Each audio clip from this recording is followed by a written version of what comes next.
Question d'actualité signée Thibaut Jobet. Que pensez-vous des 2,5 milliards d'euros attribués par Guillaume Pépi pour changer TGV en Inouï? Alors oui, j'ai vu que le TGV ça va s'appeler Inouï. Euh, bon, je ne suis pas sûr que ça ait coûté 2,5 milliards d'euros quand même. Je pense que, enfin, je ne sais pas, je ne vois pas très bien à quoi correspond ce chiffre.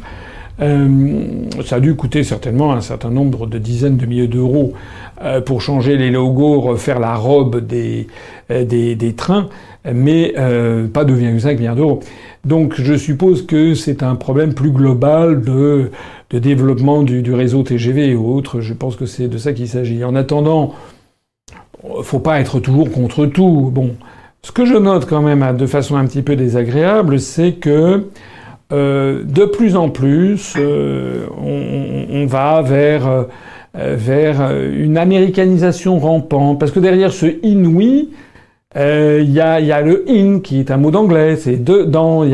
Je crois ils ont fait un autre changement récemment, le nom m'échappe, mais il y a beaucoup d'acronymes comme ça où c'est comme Air France qui a lancé auparavant, ça s'appelait Air Inter, mais maintenant la filiale de courrier d'Air France s'appelle, je crois, Hop.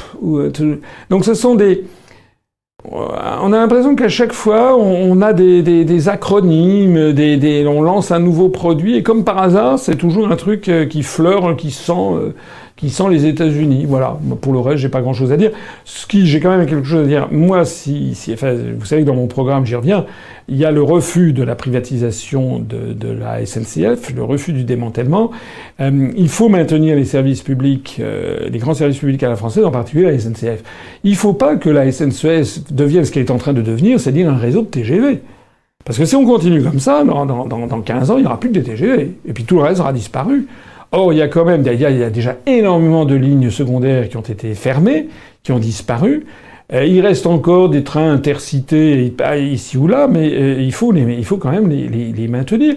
On peut d'ailleurs pas vouloir une chose et son contraire. On peut pas à la fois vouloir lutter contre les émissions de gaz à effet de serre, contre le recours aux automobiles systématiques. On essaye de favoriser les blabla-cars, le covoiturage, etc. Et au même moment, on sait très bien que les transports en chemin de fer sont quand même beaucoup moins polluants que le recours à l'automobile. Et au même moment, on ferme les trucs. Il y a quelque chose qui cloche dans cette affaire.